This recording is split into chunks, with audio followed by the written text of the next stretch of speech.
नमस्कार। दिव्यतार प्रथम सोपान शुद्धता को आंभे ज्ञात हेले। दिव्यतार द्वितीय सोपान कर्म। आंभर कर्म किपरि हवा दरकार समाज रे आंभे प्रकाश करिथिलु। श्रेष्ठ कर्म होची चारि गोटी कर्म। कर्म सुकर्म अकर्म अपकर्म। मुख्यतः चारि गोटी प्रकार भेद रही अछि। कर्म सुकर्म अकर्म अपकर्म। कर्म जहाँ आंभे माने संसार निमित्त करुअछंती बा संसार प्रतिपालन निमित्त करा जाउथुवा समस्त कार्य को आंभे कर्म भाव रे अभिहित करंती। जे कोनोसी समय आमे समाज रे कर्म करुथांती।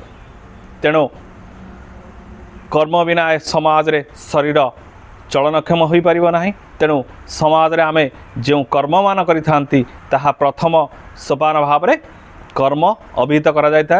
ए कर्म द्वारा ए समाज रे आमे प्रतिपालित होइतांती। सुकर्म सुकर्म ए समाज रे आमे यदि निज शरीर व्यतिरक अन्य शरीर निमित्त कार्य करिथांती ताहाकु सुकर्म भाव रे अभिहित करा जाय था। जेमिति कि आंभे ए शरीर व्यतिरेक समाज निमित्त आमे किछि करिथांती। जेमिति कि पशु पक्षी मानंकु किछि भोजन देइथांती। आमे कोनोसी असुविधा रे पड़िथिबा व्यक्ति को साहाय्य करिथांती। गो सेवा करिथांती एवं आमे रक्तदान करिथांती। आमे रक्तदान करिथांती अंगदान करिथांती। आमे जे कोनोसी समाज मंगल निमित्त कार्य करिथांती ताहा सुकर्म भाव रे अभिहित करा जाय था। अकर्म अर्थात सम स्वार्थ निमित्त करा जाउथबा ए संसार मंगल निमित्त करा जाउथबा एवं संसार सर्वश्रेष्ठ कर्तांक इच्छा रे करा जाउथबा कर्म को अकर्म भाव रे अभिहित करा जाय था। अकर्म एक निर्दिष्ट कर्म जहा कि विधि निर्दिष्ट कर्म रही है। देवी देवता मानक द्वारा एवं महापुरुष बा शक्तिर सर्वश्रेष्ठ कर्ता मानक द्वारा जो कार्य मान अनुष्ठित होता है बा सूक्ष्म कर्म को यदि स्थूल भाव रे क्रियाशील करा जाता है को अकर्म भाव रे अभिहित करा जाता है। सूक्ष्म शक्ति स्थूल भाव रे यदि कार्य कला। अपकर्म ए समाज रे जो कर्म ग्रहण करा जाई नाही। जेपरि कि विवस्त्र संसार रे बुलिबा आमे माने दृश्यमान करूअछंती। निजको दृश्यमान करिवा निमित्त एक विराट साधु भाव रे दृश्यमान करिवा निमित्त लोक विवस्त्र घुमुछंती। समाज रे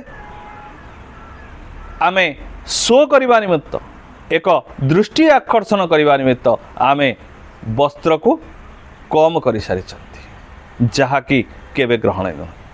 समाज रे आंभर जदि वार्तालाप सठिक नहला ताहले भी मध्य अपकर्म रे ताहा जाए। तेणु ए समाज रे अपकर्मर संज्ञा तो बहुत रही। आपण माने निश्चित ज्ञात होइथिबे। तेणु समाज रे सुकर्म आउ अकर्म करिवार जदि सुजोग रही ताले निश्चित भाव रे हाथ बढ़ातु एवं सेई कर्म द्वारा समाज रे आपनक जीवन निश्चित भाव रे ऊर्ध्वगामी हबो। जदि आपण केवल कर्म आउ अपकर्म रे सीमित रहंती ताले निश्चित भाव रे आपनक जीवन नष्टगामी हबो। आमे जो रंगीन दुनिया कथा कहितिलु से रंगीन दुनिया द्वारा निश्चित भाव रे जीवन आपणकर नष्ट आड़क जाउछि। युवपीढ़ी आज समाज रंगीन दुनिया द्वारा नष्टगामी हेउछि विपदगामी हेउछि जहाँकि शुभ लक्षण नुहे। समाज निमित्त शुभ लक्षण नुहे। तेणु बाप थाउ थाउ पुओ चली जीव। तेणु समाज रे जे भूल कर्म करिवो ताको दंड तो भोगिबाको ही पड़िबो। ए समाज रे एक निश्चित विपद आड़क गति करुअछि। तेणु ए समाज जेहेतु एक निश्चित विपद आड़ गति करुअछि प्रथमे जो माने संघारित हेबे से माने निजर कर्म द्वारा ही संघारित हेबे निजर कर्मफल को निश्चित भोगवाक पड़ो तेणु कर्म ही द्वितीय सोपान ए समाजर दिव्यतार पथरे तो एक कदम दिव्यता की ओर तो आमे समस्ते दिव्यता रास्ता रे चलवा को पड़ो यह कौन उपदेश नुहे यह निश्चित करने को पड़ो अन्यथा निजर विपद को निजे डाकिया को पड़ो एति कही रोचे। नमस्कार नमस्कार दिव्यतार दुई गोटी सोपान संबंध में आपण मैंने ज्ञात होती शुद्धता कर्म तृतीय सोपान आमे माने समस्ते सृष्टि नियंता द्वारा स्थिरीकृत हो समाज को आगमन कर एक निर्दिष्ट कर्म निमित्त तेणु प्रकृत कर्म को यदि आम्भे माने चिन्हि पारिबा यदि ये समाज रे आम्भे माने अन्य को आघात प्रदान करिबा बिना निजर कर्म को अग्रसर करिबा ताहले निश्चित भाव रे आम्भ जीवन रे दिव्यता भरी जीव आम्भे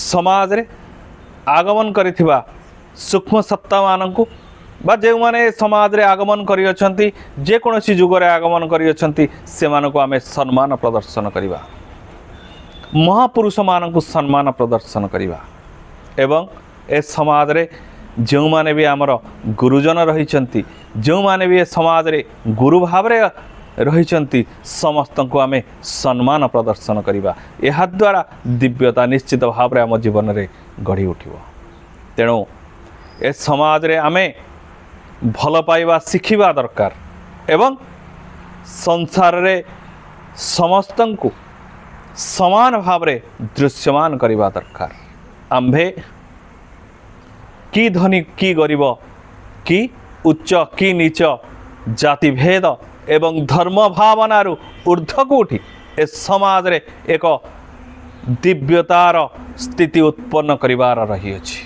तेणु समस्त को समान भाव रे एक धर्म आ एक जाति रे ग्रहण करी जदि आम्भे माने मैत्र भाव पोषण करिबा एवं दिव्यतार से श्रेष्ठ शक्ति निकट रे आम्भे मथा न थाबा निश्चित भाव रे आम जीवन रे दिव्यता भरी जीव तेणु वर्तमान समय आसीछि निजको परिवर्तन करिवार नचेत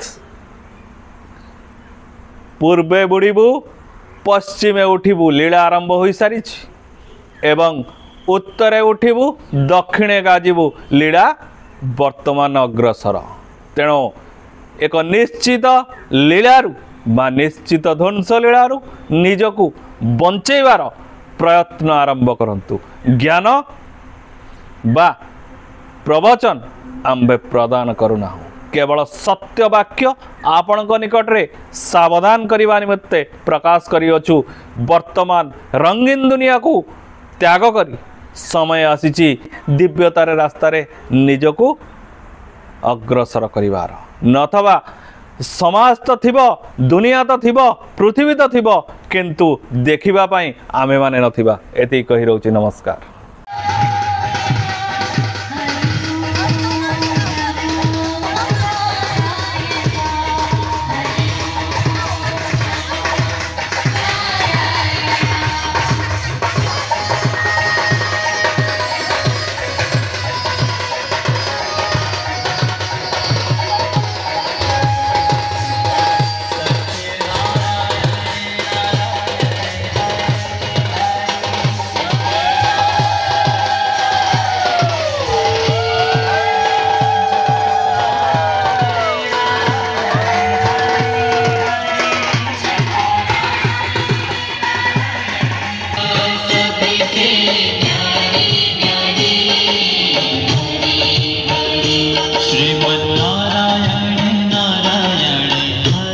ओम प्रभु शून्य शून्य महाशून्य निराकार परम ब्रह्म माँ जोगमाया बाबा आशीर्वाद रु जो असुविधार मु पड़ी मठू को आसवा दिन बाबा गति मु बहुत भलरे अच्छी बहुत शांति अच्छी बाबा आशीर्वाद रु बहुत उपकार मु पाई।